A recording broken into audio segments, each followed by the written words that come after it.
ഇസ്രായേലിനും US-നുമെതിരെ ഇറാൻ്റെ പരമോന്നത നേതാവ് ആയത്തുള്ള അലി ഖമേനി US-നും ഇസ്രായേലിനുമെതിരായ പോരാട്ടത്തെ പ്രശംസനീയമായ നടപടിയെന്നാണ് ഖമേനി വിശേഷിപ്പിച്ചത്.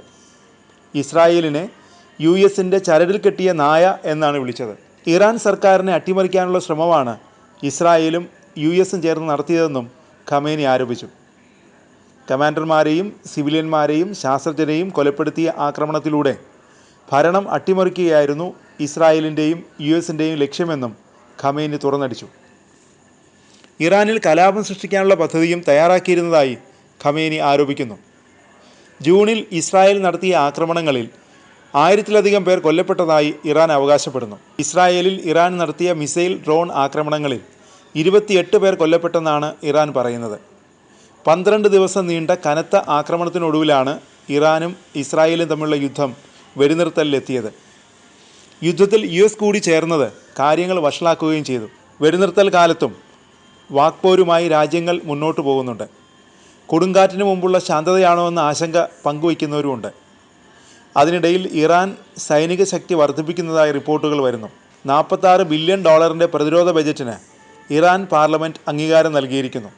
ഇസ്രായേലിൻ്റെ ഭീഷണികൾ നേരിടുന്നതിന് രാജ്യത്തിൻ്റെ സായുധ സേനയെ ശക്തിപ്പെടുത്തുക എന്ന ലക്ഷ്യത്തോടെ തയ്യാറാക്കിയ കരട് ബിൽ ഇറാൻ്റെ ദേശീയ സുരക്ഷാ സമിതി അംഗീകരിച്ചു.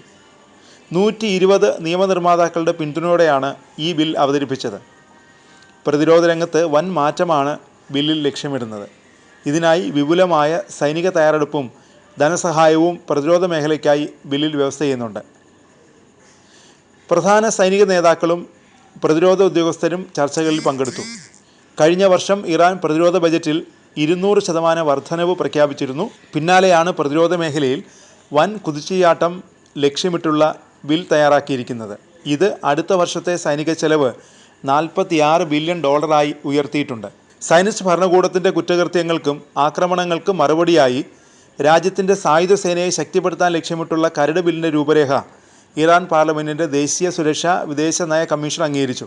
ബില്ല് പ്രതിരോധ മന്ത്രാലയം, സായുധ സേന general staff, Islamic republic of Iran army, Islamic revolution guards corps എന്നിവയിലെ ഉന്നത ഉദ്യോഗസ്ഥരുടെ സാന്നിധ്യത്തിൽ പാസാക്കിയതായി കമ്മീഷൻ വക്താവ് ഇബ്രാഹിം റസായി പ്രഖ്യാപിച്ചു. കൂടുതൽ അവലോകനത്തിനായി ബിൽ ഇപ്പോൾ കമ്മീഷൻ്റെ പ്രതിരോധ ഉപസമിതിക്ക് റഫർ ചെയ്തിട്ടുണ്ട്.